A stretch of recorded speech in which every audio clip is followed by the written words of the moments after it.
A felicidade nos olhos de Jamile e Nelson não revela o susto que tomaram durante a gestação do pequeno Samuel. No período pré-natal, exames identificaram uma condição genética atípica. Foi aquele choque, né? Assim, tentando saber onde é que estava, o que é que estava acontecendo, né? E a partir daí a obstetra orientou a gente a buscar uma clínica onde pudesse fazer o exame da amniocentese, que é retirar uma parte do líquido amniótico para poder fazer o estudo do DNA. A princípio eu não quis fazer esse exame porque era um exame que trazia riscos ao bebê, ao feto, né? E aí, com o passar do tempo, eu conversando com uma colega que é estudante de medicina e que estava fazendo justamente um estágio na área de pediatria, né? Ela me tranquilizou para que eu pudesse fazer esse exame.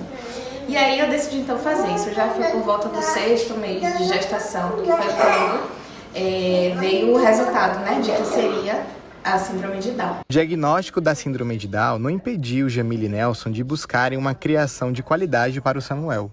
O casal também relatou os desafios enfrentados no desenvolvimento do seu filho. A gente tem esse desafio de procurar os profissionais que possam estar estimulando ele. A gente, por exemplo, teve dificuldade no início de identificar uma forma que pudesse fazer a terapia para a idade dele, né? Mesmo buscando via plano, e aí a gente conseguiu, por exemplo, por meio de uma clínica, escola na UNEB. Então hoje o Samuel ele faz a estimulação no CEPRED, que aí tem o acompanhamento de terapeuta ocupacional, tem o acompanhamento da fono, o acompanhamento da físio, e ainda tem também a psicóloga que acompanha a equipe, né? A neurologista pediátrica doutora Viviane Magalhães explica quais os sinais precoces os pais devem observar para identificar uma criança com traços atípicos. Nem todo pai de uma criança atípica sabe de cara que meu filho é uma criança atípica. Então esse é o processo que a gente deve começar o raciocínio quando pensa nos sinais precoces. Os pais eles têm que ficar atentos a atraso de desenvolvimento, sempre corrigindo a idade gestacional. Se for uma criança que tem algum quadro genético, aí os pais vão começar a perceber, muitas vezes por sinais fenotípicos da característica do rostinho da criança. Nem toda criança, por exemplo, que tem a síndrome de Down. Os pais eles já sabem desde a gestação, existem alguns sinais na gestação que os pais podem já ter sinais de alerta.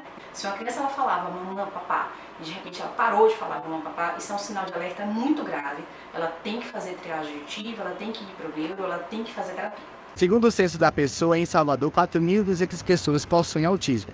A Secretaria de Educação da Bahia divulgou que 1.500 estudantes autistas estão matriculados em redes estaduais. No ano passado, o governo da Bahia divulgou que investiu em 31 milhões para garantir a contratação de mais de 1.600 profissionais para o auxílio em crianças atípicas em toda a rede de ensino estadual em toda a Bahia.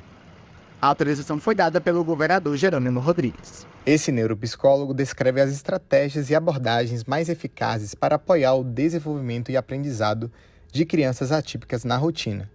Ele também destaca a importância do acompanhamento psicológico. A gente vai começar um processo de investigação, tá?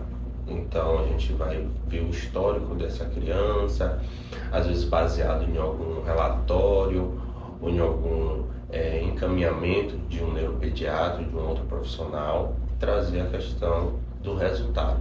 Desse processo do resultado, a gente passa a devolutiva para os pais, tá? E a partir daí, a gente vai trabalhar também no processo de reabilitação, tá? No processo da estimulação cognitiva, usando alguns jogos, algumas atividades, nesses acompanhamentos que é feito no consultório. O cérebro dessa criança venha a ser bem estimulado e assim ajudar ela não só naquele momento, mas sim para desenvolver ali na sua trajetória de vida. Jamile e Nelson têm grandes expectativas para o futuro do Samuel e deixam um conselho para os pais e responsáveis de crianças com condições atípicas. A gente tem trabalhado nesse sentido. Mesmo se ele fosse uma criança atípica, não fosse uma criança atípica, essa também já era a minha intenção, né? De criar um filho de forma que ele, quando crescesse, pudesse ter condições de tomar suas próprias decisões, né? E aí não é diferente, né, com o Samuel. Eu acho que o conselho para os pais, né, que tiver uma criança atípica, é entender que é uma criança como qualquer outra criança, que vai ter os seus desafios, que aquilo que a gente receber de aconselhamento dos profissionais realmente seguir, porque já tem uma experiência, já tem a metodologia e não ter receio para o desenvolvimento realmente da criança, né? Então é isso.